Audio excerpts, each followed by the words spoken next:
ውሃ ፈልቆለት የጠጣ ይህን ስንናገር እንደ ስጋ እኮ አይታመንም፣ እንደ ሃይማኖት ነው የሚታመነው። እንደ ስጋ እንዲህ አይነት ነገር ለማመን ይከብዳል። እና ምን ይለናል? ቃለ ፈጣሪሁ ጸዋኢ እንበለ ዕረፍት ይላል። የሚገርም ነው። እስከ ይጼውኦ ለሞት ቃለ ፈጣሪሁ ጸዋኢ ከመመላይ ምንድን ነው? አኮ ዘነበረ ከመሰብ አላ ረሴ ንብረቶ ከመመላይት ቃለ ፈጣሪሁ ጸዋኢ እንበለ ዕረፍት እስከ ይጼውኦ ለሞት ለሞት እስከሚጠራው ድረስ የአምላኩን ቃል ሲጠራ የኖረ። ለዚህ ነው ነቢዩ ሙሴ ዘዳግም 6 ላይ እመኒ እንዘት ነውም ስትተኛ ወእመኒ እንዘት ትነሳ ስትጓዝ ወእመኒ እንዘት ነብር ስትቀመጥ ይትርሳ ተዘክሮት እግዚአብሔር አምላክከ የእግዚአብሔርን ቃል ከመጥራት ዝም አትበል። አለቀ። ምንም ማምለክ በምታመልከው ፊት ለፊት ያለ እግዚአብሔር ነው። ሰው ተራራ ሊያመልክ ይችላል፣ ውሃ ሊያመልክ ይችላል፣ ጨረቃ ሊያመልክ ይችላል፣ ፀሐይ ሊያመልክ ይችላል፣ እንደ አብርሃም ከዋክብት ሊያመልክ ይችላል፣ ብሩን ሊያመልክ ይችላል፣ ስልጣኑን ሊያመልክ ይችላል፣ ሀብቱን ሊያመልክ ይችላል፣ መልኩን ሊያመልክ ይችላል፣ ቤቱ በር ላይ ያለ ትልቅ እንጨት ሊያመልክ ይችላል፣ ወይም በቤቱ የሰቀለውን ፎቶ ሊያመልክ ይችላል። ተወደደም ተጠላም ግን ከዚህ በላይ ማን አለ? እግዚአብሔር አለ። ይህን ማመን ያስፈልጋል። ምንም ያምን ለምሳሌ ግብፃውያን ዘንዶ ያመልኩ ነበር፣ የጥጃ ላም ያመልኩ ነበር አይደለ? ኢትዮጵያ ላይም ብዙ አምልኮት ነበር፣ አሁንም አለ። በየገጠሩም ጨሌ የሚያመልኩ አሉ፣ እንጨት ላይ ቅቤ የሚቀቡ አሉ፣ እንደገና ደግሞ ድንጋይ የሚያመልኩ ብዙ አምልኮት አለ። አሁንም ቢሆን ግን ከዚህ በላይ ማን አለ? እግዚአብሔር አለ ነው። ለምን ከተባለ የነዚህ ሁሉ በላይ እግዚአብሔር ስለሆነ የዚህ ሁሉ በላይ እግዚአብሔር ስለሆነ፣ ስለዚህ እስከ ይጼውኦ ለሞት እስከሚጠራው ድረስ ግን ቃለ ፈጣሪው ጸዋኢ የአምላኩን ቃል የሚጠራ ነበር ይላል። ያድርገን መድኃኔዓለም። እንደው እኛ ችግራችን የሰው ስም መጥራት ነው። ዝም ብለን እንደው በመልካሙም በመጥፎም እስኪ በመልካም ውስጥ እንጥራ። በሐሜት የምንጠራው ነገር ቡና ጥሩ ነበር እንግዳ ሲሸኝ ቁርሶ የሰው ስጋ ሆኖ ባይገኝ ብሏል ሐረሮች። እና ሰው ቡና አፍልቶ ድግስ ደግሶ ብዙ ወጪ አውጥቶ የሰው ስም መጥራት፣ ሰው ማንሳት ይሄ አያስፈልግም። ሰው ማንሳት ካለበት የፈጠረውን እግዚአብሔርን።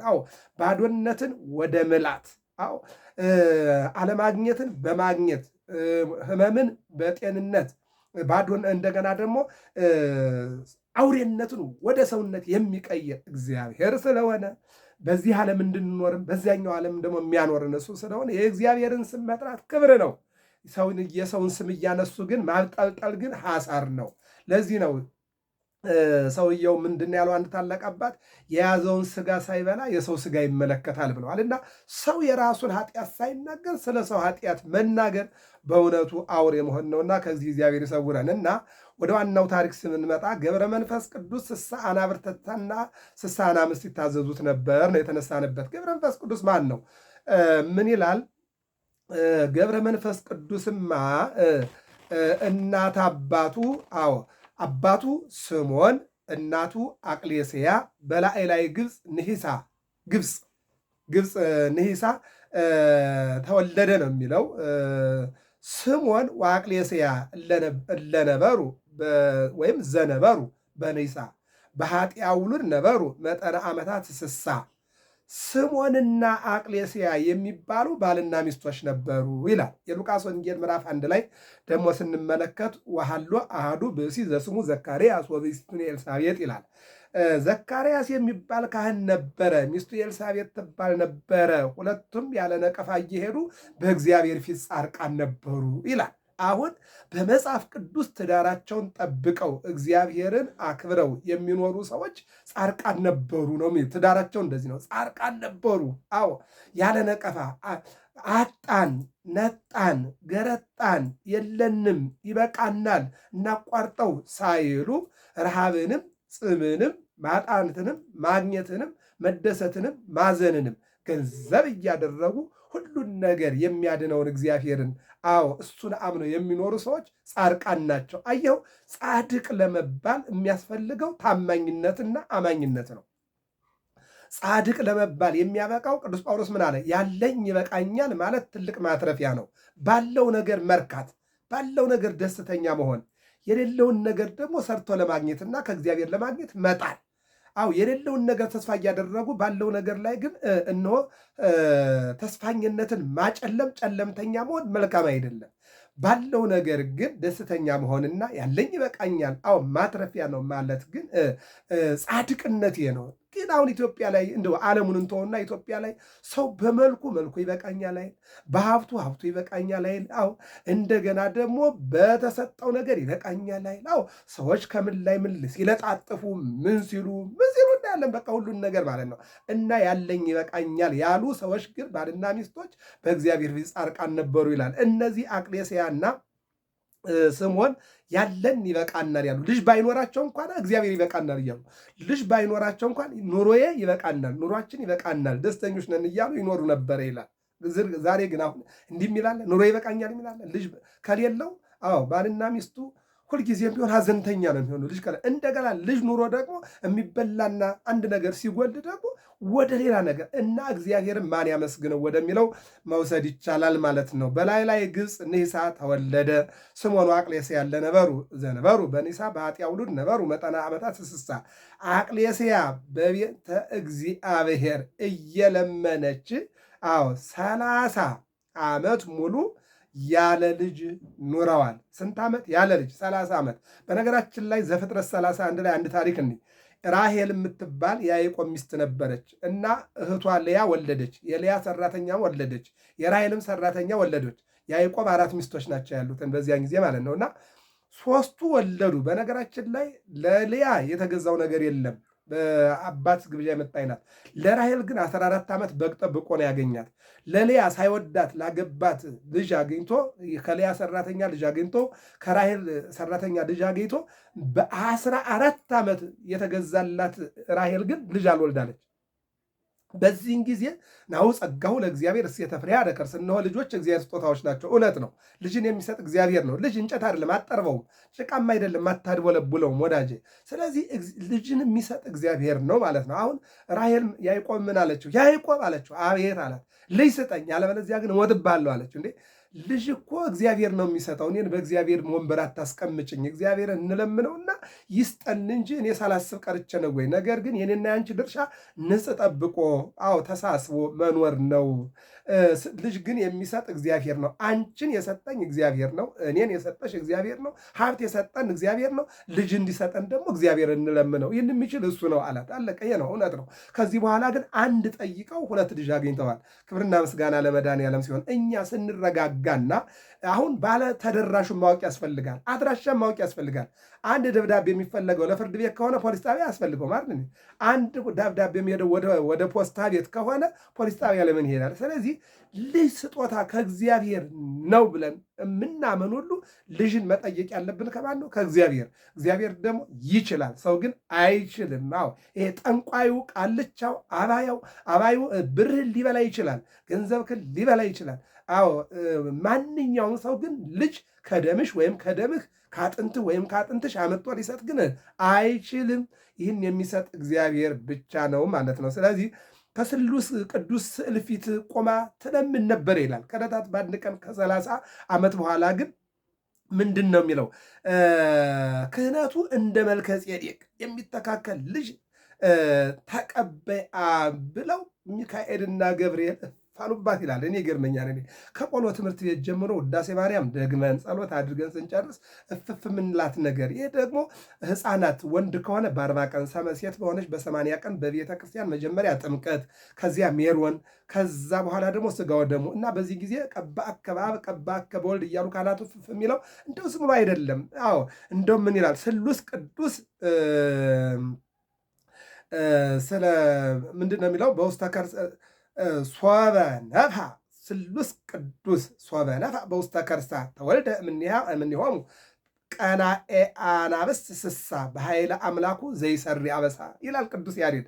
ስሉስ ቅዱስ ሶበ ነፍሐ በውስተ ከርሳ አንድነት ሶስትነትን ነው የሚናገረው እዚህ ጋር። ተወልደ እምኔሆሙ ቀናኤ አንበሳት ስሳ በኃይለ አምላኩ ዘይሰሪ አበሳ። ስሉስ ቅዱስ በሆዷ እፍ ባሉባት ጊዜ ስሳ አናብስትን የሚገዛ በአምላኩ ኃይልም አንበሳን የሚጋልብ ወይም ደግሞ የሚይዝ የሚጨብጥ ከነሱ ተወለደ ይለናል። የሚገርመው ነገር ገብረ መንፈስ ቅዱስ አቅሌስያ ለምና በጨረሰች ጊዜ በ30 ዓመቷ አልፎ 31ኛው ላይ ማለት ነው። በዚህን ጊዜ ሚካኤልና ገብርኤል በነገሯት ይሄ መቼ ነው? መጋቢት 29 ቀን። በነገራችን ላይ ገብረ መንፈስ ቅዱስ ኢየሱስ ክርስቶስን በሶስት ነገር ይመስሉታል ይላሉ ሊቃውንት። አንደኛው ጌታ የተጸነሰው መጋቢት 29 ቀን ነው። ገብረ መንፈስ ቅዱስ የተጸነሱት መጋቢት 29 ቀን ነው። ኢየሱስ ክርስቶስ ያው በቀደም እንዳከበር ነው የተወለደው ታኅሳስ 29 ቀን ነው። ገብረ መንፈስ ቅዱስም የተወለዱት ታኅሳስ 29 ቀን ነው። የኢየሱስ ክርስቶስ ቤተሰቦች የተባሉት 120 ናቸው።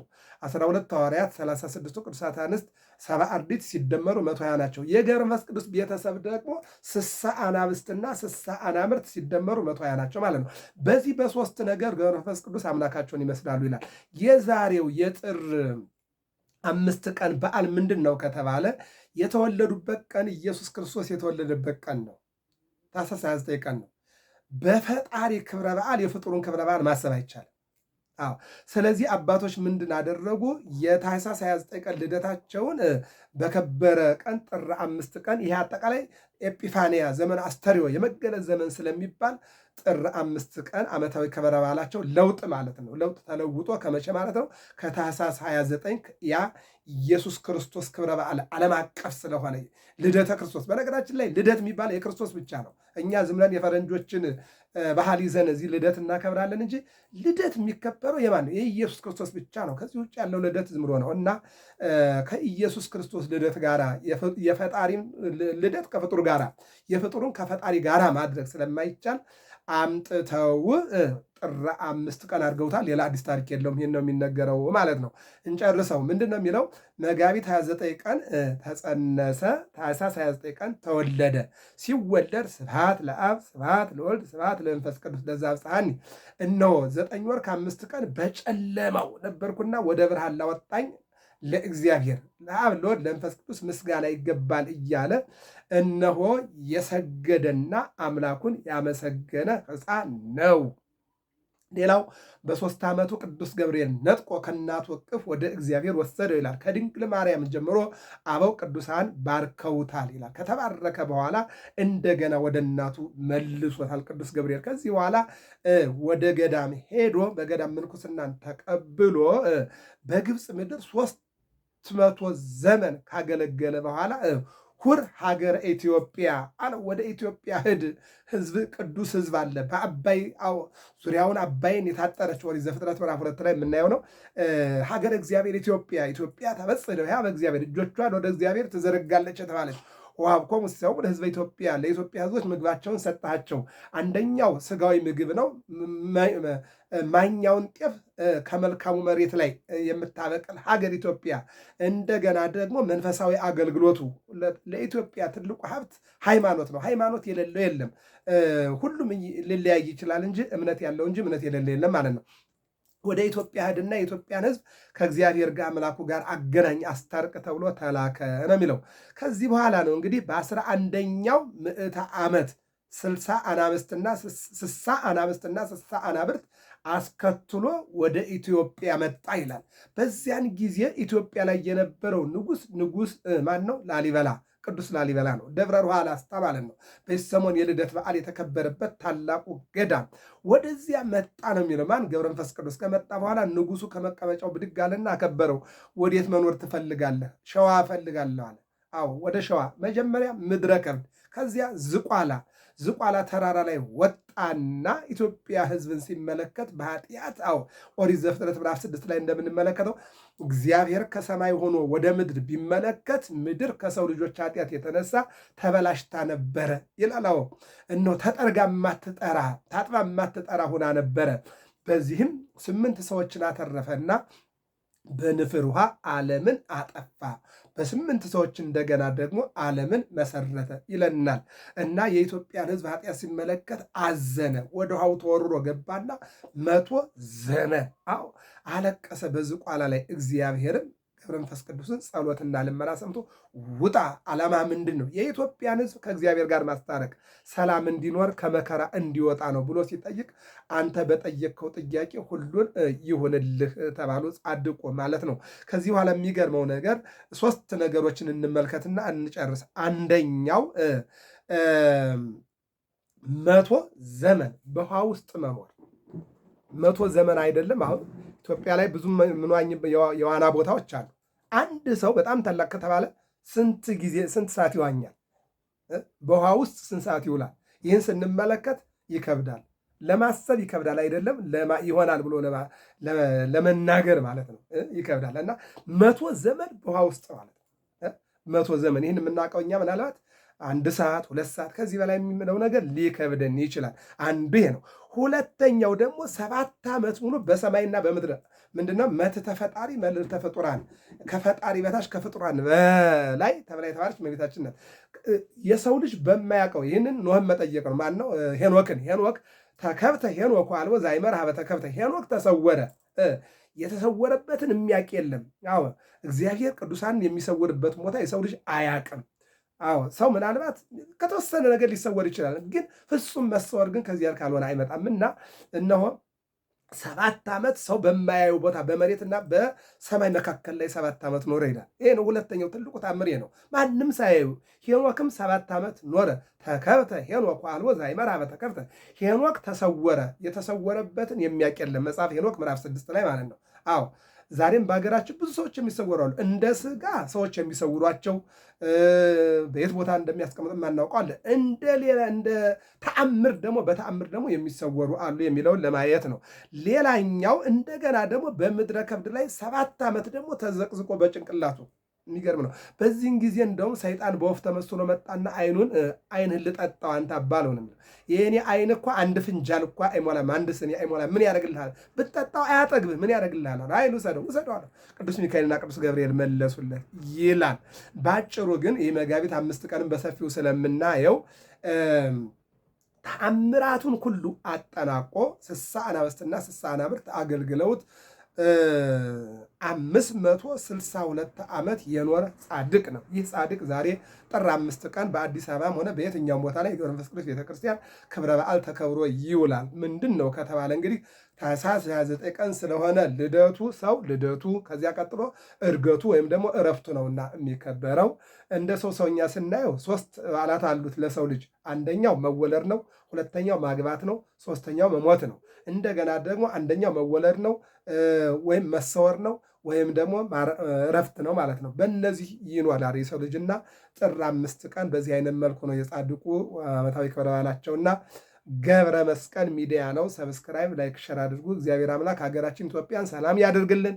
ብርሃነ ልደቱን በሰላምና በጤና እንድናልፍ ያደረገ አምላክ ብርሃነ ጥምቀቱን ደግሞ ዋዜማ ላይ ነንና የብርሃነ ጥምቀቱ በረከትና ረድኤት እንዳይለየን